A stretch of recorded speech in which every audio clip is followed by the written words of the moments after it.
Mengapa diperlukannya kajian Pancasila sebagai ideologi negara?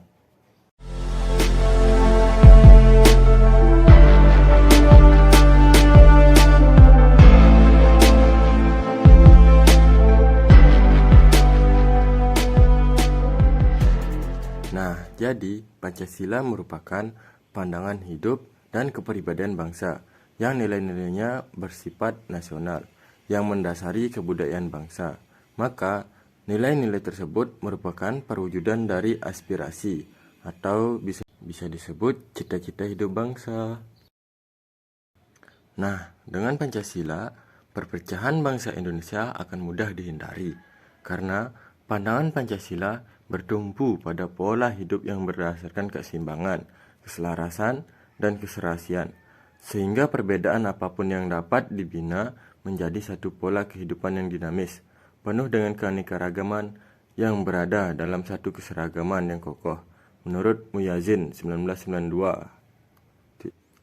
Nah, dengan peraturan yang berlandaskan nilai-nilai Pancasila, maka perasaan adil dan tidak adil dapat diminimalkan. Hal tersebut dikarenakan Pancasila sebagai dasar negara, menaungi dan memberikan gambaran yang jelas tentang peraturan tersebut, berlaku untuk semua tanpa adanya perlakuan diskriminatif bagi siapapun. Nah, oleh karena itulah Pancasila memberikan arah tentang hukum, harus menciptakan keadaan negara yang lebih baik dengan berlandaskan pada nilai-nilai ketuhanan, kemanusiaan, persatuan, kerakyatan, dan keadilan.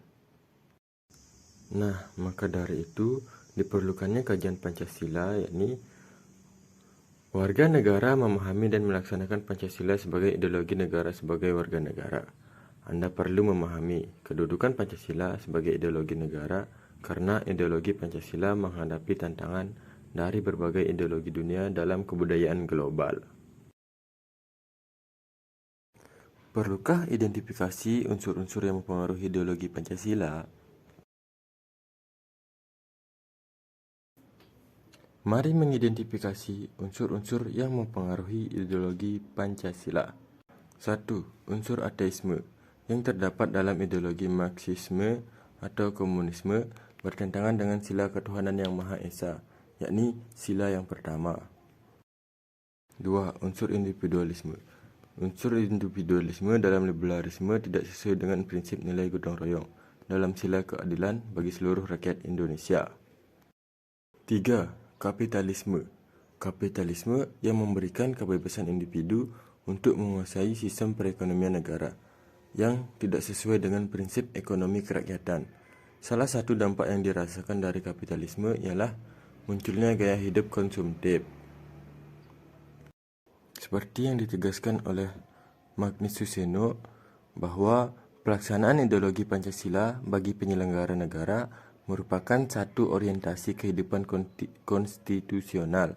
Artinya, ideologi Pancasila dijabarkan ke dalam berbagai peraturan perundang-undangan. Nah, apakah ada unsur penting dalam kedudukan Pancasila sebagai orientasi kehidupan konstitusional? Adalah unsur-unsur penting dalam kedudukan Pancasila sebagai orientasi kehidupan konstitusional, yakni 1. Persediaan untuk saling menghargai dalam kekhasan masing-masing. Artinya, adanya kesepakatan untuk bersama-sama membangun negara Indonesia tanpa diskriminasi, sehingga ideologi Pancasila menutup pintu untuk semua ideologi eksklusif yang mau menyeragamkan masyarakat menurut gagasannya sendiri. Nah, oleh karena itu, pluralisme adalah nilai dasar Pancasila untuk mewujudkan Bhinneka Tunggal Ika. Hal ini berarti bahwa Pancasila harus diletakkan sebagai ideologi yang terbuka. 2. Aktualisasi 5 sila Pancasila. Artinya, sila-sila dilaksanakan dalam kehidupan bernegara. Dan 5 sila tersebut ialah 1. Ketuhanan yang Maha Esa. dirumuskan untuk menjamin tidak adanya diskriminasi atas dasar agama, sehingga negara harus menjamin kebebasan beragama dan pluralisme ekspresi keagamaan. Sila kedua, yakni kemanusiaan yang adil dan beradab, menjadi operasional dalam jaminan pelaksanaan hak-hak asasi manusia, karena hal itu merupakan tolak ukur untuk keberadaban serta solidaritas bangsa terhadap setiap warga negaranya. 3.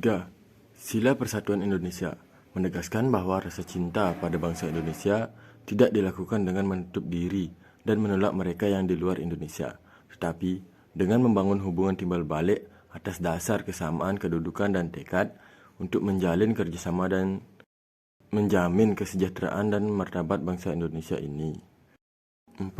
Kerakyatan yang dipimpin oleh hikmat kebijaksanaan dalam permusyawaratan perwakilan. Sila keempat ini berarti komitmen terhadap demokrasi yang wajib disukseskan. Sila kelima, yakni keadilan sosial bagi seluruh rakyat Indonesia, berarti pengentasan kemiskinan dan diskriminasi terhadap minoritas dan kelompok-kelompok lemah perlu dihapus dari bumi Indonesia ini.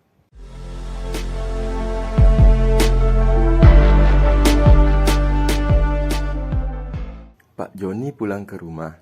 Rumah Pak Joni besar dan elegan. Ucap saya mungkin ada yang salah. Ya, saya mohon untuk dimaafkan.